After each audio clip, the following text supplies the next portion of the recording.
Spotlight on Service is sponsored by Otco Home Appliances. Luxury lives here. Well, we're celebrating our nation's 250th birthday by honoring everyday Americans. We call it Red, White, and You. It's the perfect way to honor veterans in the St. Louis area who've served their country. Steve Savard joins me now with tonight's Spotlight on Service. Like tonight's story is a reminder, it's not always how you start, it's how you finish. Paul Arca enjoyed a stellar 37-year career in radio, the last 30 here in St. Louis. His smooth, polished delivery gave listeners no hint of the life struggles he faced as a teen and young adult. He enlisted in the Army at age 17, escaping a difficult home situation. His brother was serving in Vietnam, and Paul was eager to do his part as a member of the 82nd Airborne Division. His combat tour would exact a terrible toll physically and psychologically. But at 77, Paul is remarkably well adjusted for a man who at one point admits he didn't care if he died in Vietnam.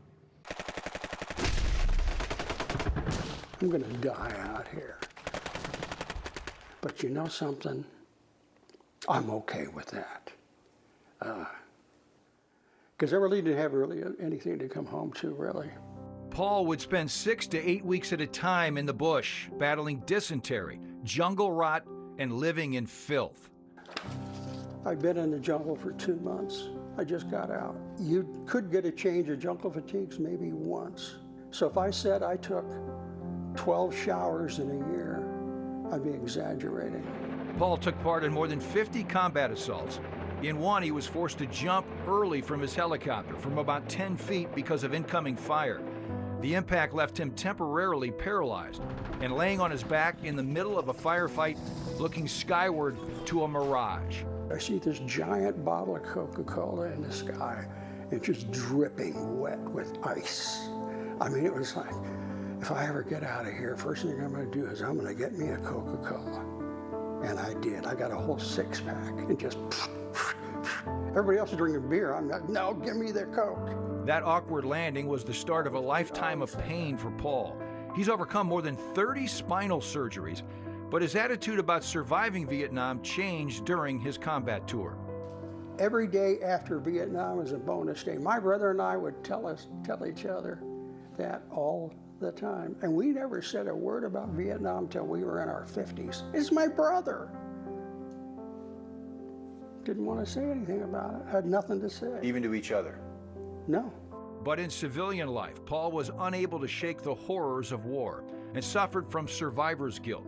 Meeting his wife, Kathy, changed his life and led to great success on radio. And I got the help I needed. My wife, who has stood with me from the beginning, is the one who was really responsible for me turning around. Yeah, she was a solid Christian woman, and I was not. I am now. I have peace, and that's how I get through it. Paul still battles the memories of seeing his friends killed in combat, but these days, he's gaining the upper hand.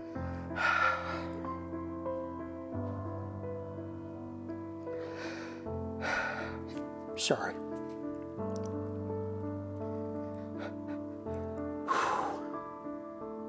I usually don't do this, especially in front of people. I used to go in the closet and do it.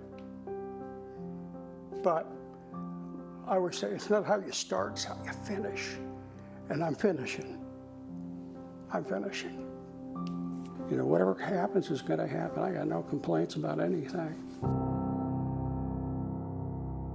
Paul and Kathy have been married 49 years. They raised 2 kids of their own and 3 more they adopted.